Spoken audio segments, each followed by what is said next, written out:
What is up, everybody? It is your boy Farai. Thank you once again for tuning into another video, man. In today's video, as you can see by the title, we're going to be looking at 3 techniques to getting better sounding low end, as well as just to really create a bed of music that your vocals can truly fit in between.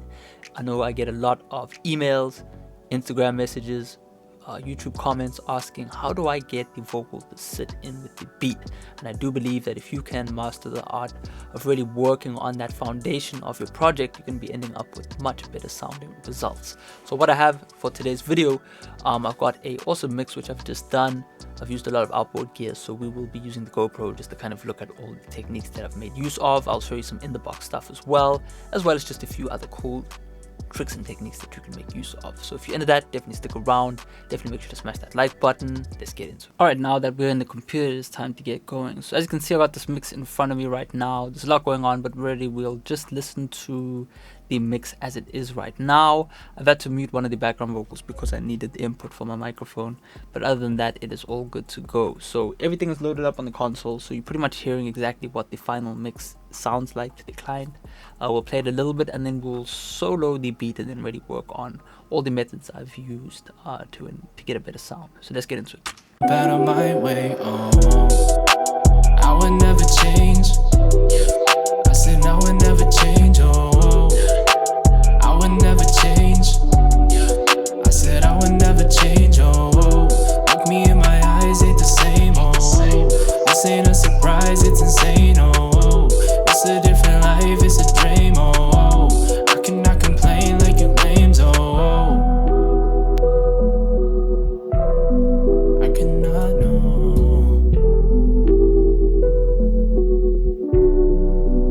I cannot complain,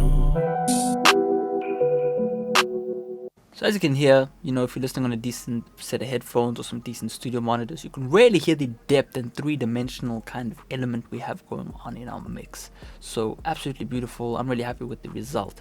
So let's kind of break down, what we have going on in terms of the beat. So what we have, I'm just going to mute out everything else that isn't beat related for now. Let's just kind of look to see what we have. We'll mute all of those. Those are all background elements. Cool. So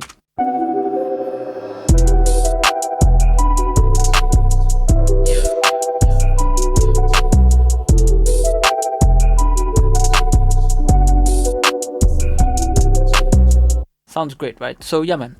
First things first, we have our main 2-track instrumental. Okay, this is what is being sent out of the box into what we have right here. Let me just make sure this is recording. Out into our SSL channel strip. I'll turn the camera right there, and this is the SSL channel strip. I don't have much lighting going on here, so hopefully you can still get the idea. But really what I do is I pump it through this SSL, and we'll run to that just now.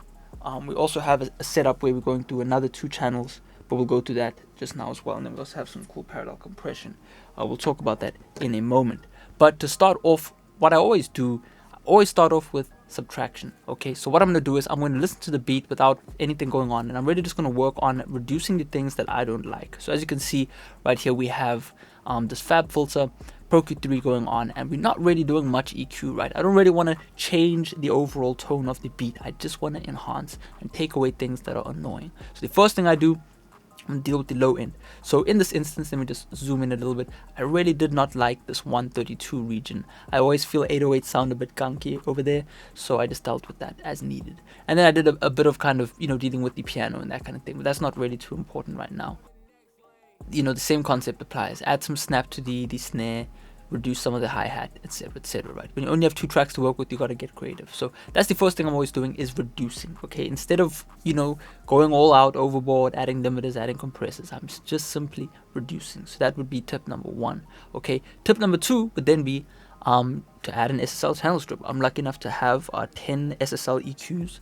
I've got 2 that have dynamics on them as well. So this is what we have going on over here. Kind of get some light. And what I do, I'll play the track right here real quick, just so you can see how the LEDs move.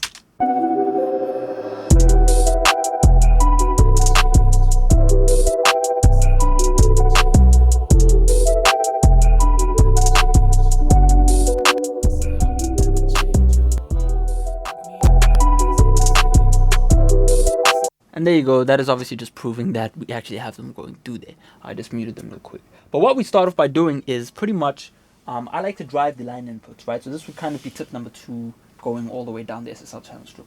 We have the line inputs right here, and what I like to do by driving analog equipment, you can do this with any other type of saturation plugin, whatever it is you have to create saturation. You're going to want to use this. This is just going to add some really nice warmth and grit, and it's going to fill out the empty spaces of your mix. So using a little bit of saturation. So the way I saturate the mix is simply by turning up the line gain. I've done my gain staging correctly, okay? You guys and girls out there can watch a video on that. Maybe I can do a video on that one day. But you gain stage correctly, and if you smash your saturation plugin or your hardware the right way, you're going to leave with some really nice warmth. So there you go. That's the first thing I do. I do some gain staging. I get the level set nicely. I make sure it's hitting the right level. From there on out, what I like to do, for those who know about the SSL dynamics, these would be the dynamics right here. This is compression. You get some really nice kind of overall loudness increase when you use the SSL dynamics. And as you can see, when we kind of turn it on, you'll see the LEDs flickering to 3. You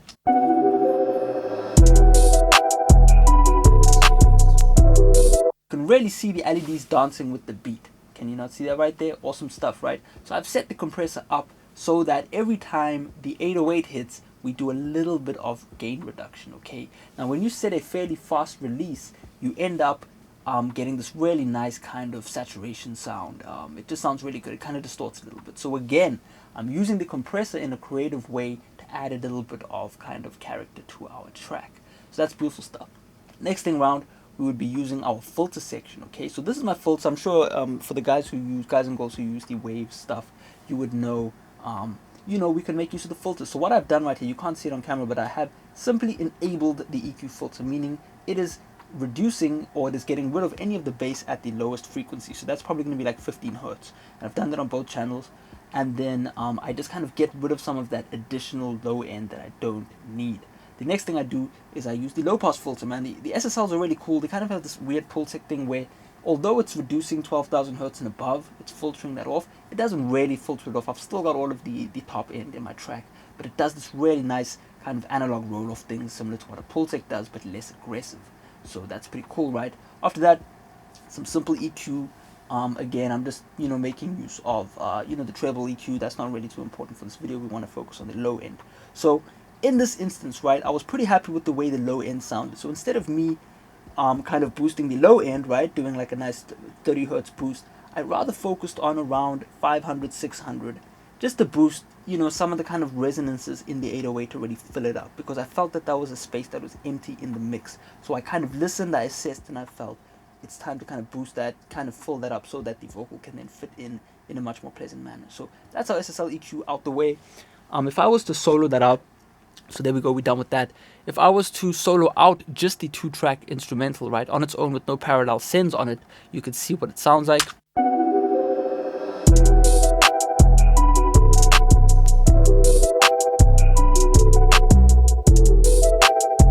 And it sounds wonderful, right? It sounds clean, it sounds wide, it sounds 3-dimensional. If you do what I just showed you correctly, you're going to walk away with such a nice, pleasant result. But again, we want a bit more saturation. It's really important to make use of some kind of parallel effects so that we can also do further enhancement without affecting our original sound. So that's what we did next, right? I was pretty happy with that. Again, I used a little bit of SSL saturation. I used 1% of saturation on the mix knob, and then just added a little bit of SSL saturation on there. And then again, I felt, later on, I think the next day, man, I would really like to pop a bit more of 900 out, and I did a little bit more EQ. A little bit more EQ on 400, and it just works out, right? So that's kind of what we did right there. No compression. I think this is on 0%. Doesn't matter. So that's what I did right there on the main track. Second track, okay, is a duplicate of the original, except it is more aggressive in EQ, right? So if we look at this, let's just play it real quick so you can really pay attention. This is a duplicate parallel send.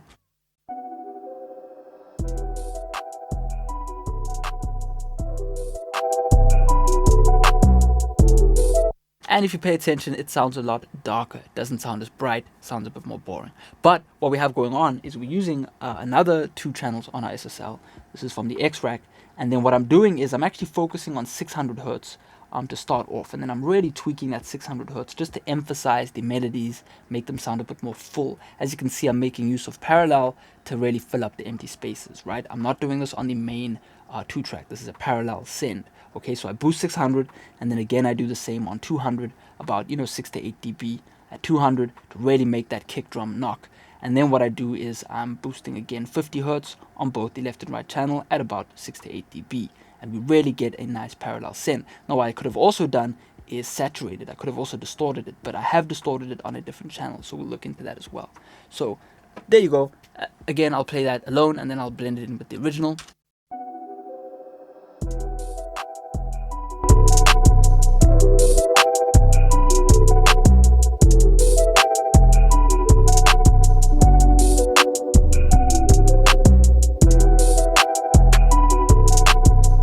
And as you can hear right there, if you really pay attention, you've got some good headphones, you can really hear that the kind of 200 to 600 range now sounds a bit fuller. Okay, I haven't had to touch the original one. I've already done the treatment on the other SSL ChannelStrip, and I've done the treatment, and now I can bring in a background effect that's really going to help me fill out that empty space. If I do this in steps, I'm going to end up with a much better overall result, because our ears can't really hear that we have 3 different effects or 2 different effects going on. It just hears one full sound. Okay, that's why we call it mixing. So after that, I thought to myself, okay, that sounds great. Now I also have on my console a stereo send, right? So as you can see right here, I've got the stereo send, and I've panned them hard left and right, these 2 sends right here, and I've sent this kind of crazy channel 7 and 8, which you saw on the screen, to this parallel send. And what that is a Symmetrics 525, and that is just a parallel compressor with a cool vitalizer as well. And you end up with this really cool background effect. If I play that for you real quick, you can hear that on its own, which would be 13 and 14. I also send the vocals to this as well, but for the sake of this video, so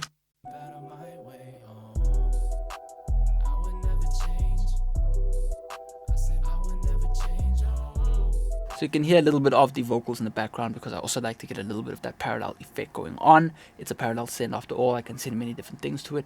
But all that really happens is I boost the low end, because the vitalizer has a sub-bass thing. So for those who have the SPL vitalizer plugin, you can try this out in a parallel send with the compressor added. And all I do is really widen up the SPL using the stereo width, and I also enhance the bass. And then you get this really cool kind of background. You know, there was like a meme going around about, you know, you sleeping next door and people partying next door, and you could hear like the low end of the track. That's kind of what it reminds me of. It's really just emphasized bass, and it's kind of like stereo pan so far to the left that it's kind of doing this thing. But once we blend that all in,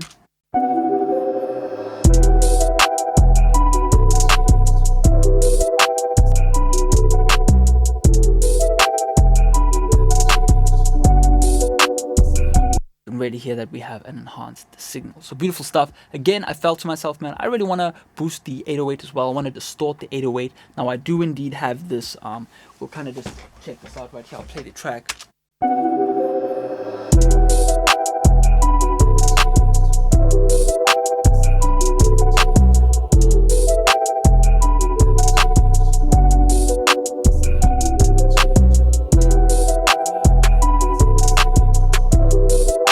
So I do also have this URI 562, I think it is, feedback suppressor. It's really not meant to be used as a distortion model. It honestly does not distort properly, but pretty much, you know, when you do the right thing to it, right, something really beautiful happens. So I'm just going to solo out the send that we have going on. Now you can create a send for yourself and then distort it and add the plugin that I'll show you.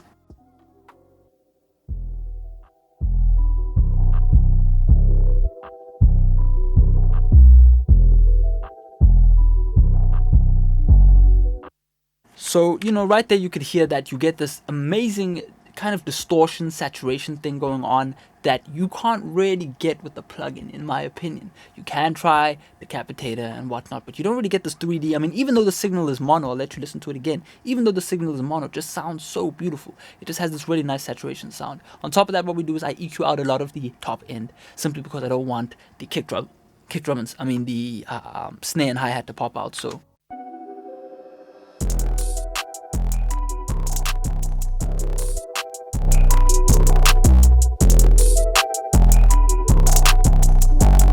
but that just sounds like the Fruity Wave Shaper or the Capitator, whatever, on steroids. It's absolutely crazy. But what I do is I kind of low pass it, and then I get rid of some of the stuff I don't like, and then I emphasize the bass. And we end up with this parallel bass send, but it's distortion. Okay, so in total, right, once I play the whole mix, let me just make sure I'm not doubling up on anything. Better my way, I would never change. I said I would never change,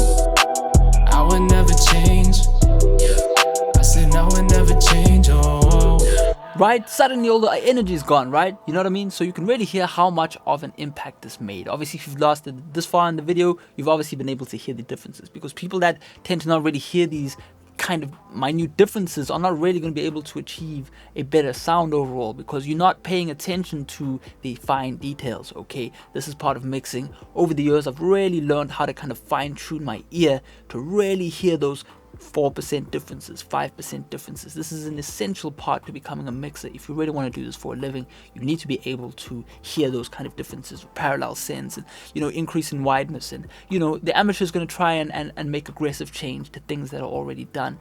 Everyone does it, even the pros do it. No one is ever truly a pro. We're always learning, you know, and you have good communication with your clients, and you're always going to be able to find better ways to do things. You know what I mean? If people say, hey man, could you fix the bass or whatever, you'll be able to work on that without really affecting the original signal too much. That's really what I tried to show you in this video.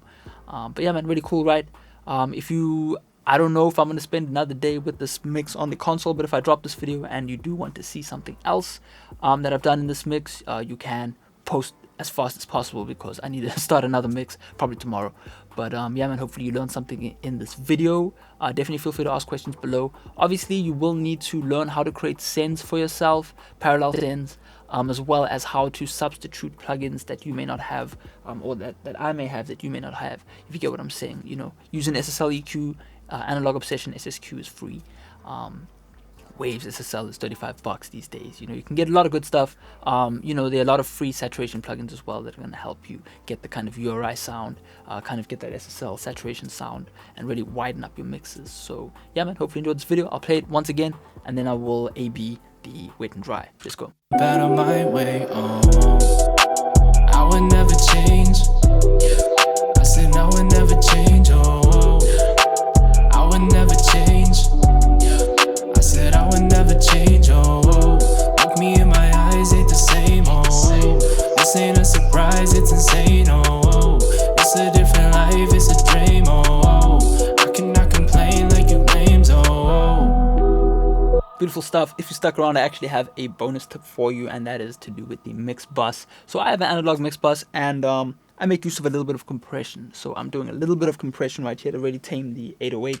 Better my way, I would never change. But I'll leave that for a different video. But point is, add a nice compressor to your mix bus, and then kind of compress the whole mix on the loudest element, which in this case is the 808, and you're going to get a much more cushiony sounding low end. But yeah man, hopefully you enjoyed this video. I went through all the main points that you need to really work on. If you are someone who's mixing pop, hip-hop, you know, a lot of the lo-fi stuff these days, people are sending you 2-track instrumentals to work on. Instead of EQing the heck out of the 2-track, the original one, maybe create some parallel sends, you know, saturate the bass, add a wideness plugin on another send, and then do some parallel EQ and compression on another, and you're going to be getting great results in no time. So if you enjoyed the video, definitely smash like. Check out the links in the description to my vocal preset web store. You can check out all of the cool templates that I've made for different types of vocal sounds. It's all mirroring my original mixing style. But yeah man, definitely check out my courses as well, and I'll check you out next time. Peace out.